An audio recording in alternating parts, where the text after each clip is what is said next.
Okay, I've been painting here now for a while, and you'll notice that I have a little bit of progress on the painting. A couple of things I want to point out as we continue our painting here. You notice that I have put some blue in some of these twigs here, kind of like what's in the photograph. The reason I do that, when you put blue paint on paper like this, and when the rest of the scene is done, this will actually look like a bright white. The way to get white paint to look even whiter is to put a little bit of blue in it, and that's what I've been doing. Now, as I'm painting along and I'm doing these twigs here, sometimes I'll make a mistake. Sometimes I will actually cross over a twig with a line from another one. So I want to show you a technique that I use for fixing that.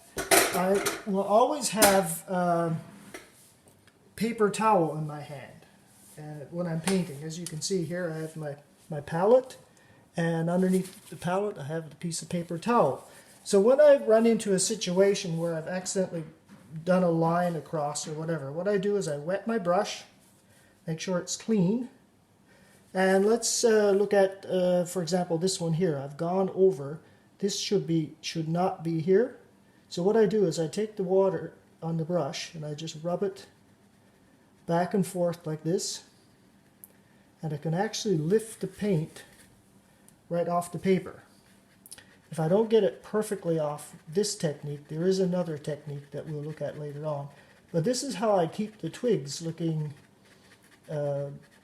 like they continue on.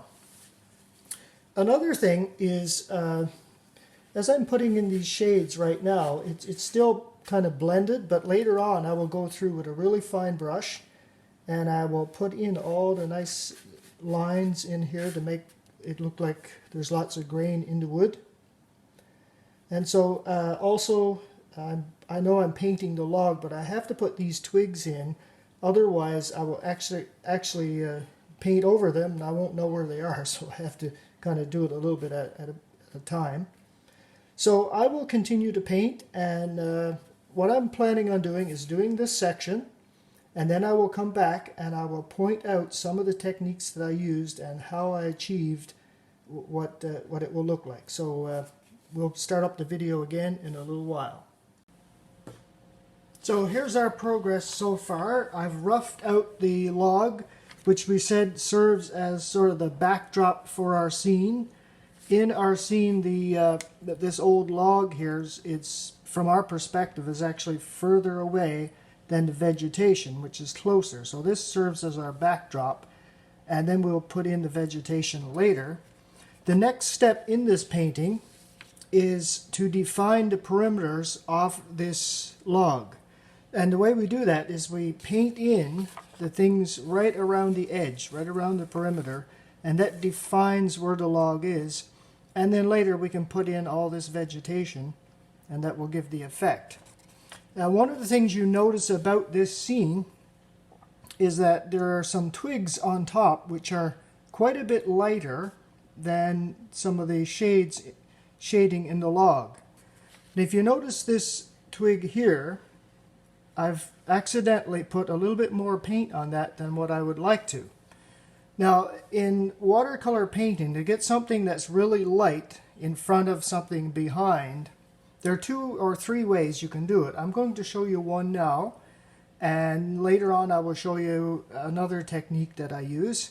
I could have used one technique for the entire painting, but I wanted to demonstrate different techniques that I use. So what I'm going to do is this twig here, I want it to be lighter. And you notice it's got paint on it. Now, we've done some lifting, but sometimes lifting won't quite do it. It doesn't take enough of the paint off. So in order to do that, I'm going to need several things. I will need some masking tape. This is a good quality masking tape. It's made by Scotch. I've also used 3M. For this purpose, it's not a good idea to use like this green frog tape, which is really good for painting a house, but not good for this purpose. It doesn't quite stick to the paper the way that you would like it. And you may recall in an earlier video I talked about the importance of having a really good quality paper. And this is one of the reasons. It needs to stand up to lifting, so especially with using masking tape. So use masking tape, which will mask off the edges of the area I want to lift. We will also need some water. And this is Mr. Clean Magic Eraser. It comes in little packages like that, or larger packages, and it looks like just a block like this. So what I do is I cut it into small cubes and I use it for lifting. So I'm going to show you now the technique I use for lifting paper off, lifting paint off the paper in order to get the effect that we're trying to achieve. So I will take some masking tape and I will tape the edge. So I have to go around to the side here, and I'm going to tape the edge right along. I'm going to have to bend this, of course, and just use several pieces like this, sort of follow the shape that I need to follow. So I'm taping this off here.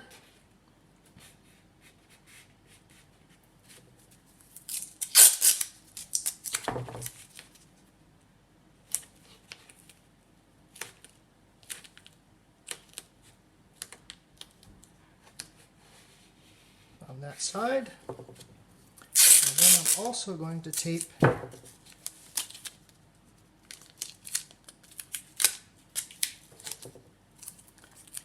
the other side.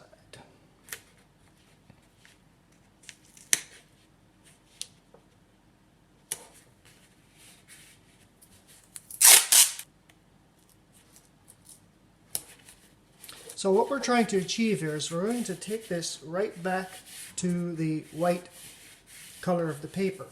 So I have it all taped off, the edge is nice and sealed here, and then I will take my water and my little cube of Mr. Clean Magic Eraser, wet it, wring it out. I'll squeeze out as much of the water as I can.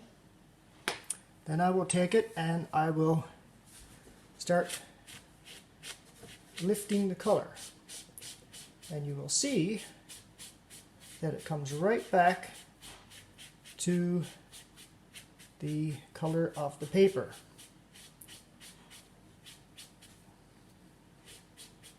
And this is why you need good quality watercolor paper. If you try this with a poor quality paper, it will probably lift the paper as well. So I'm going to just sponge it off.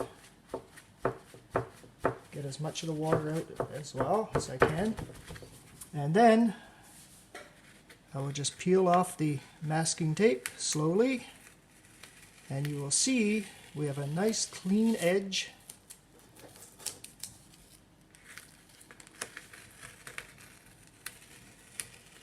With our twig on the front.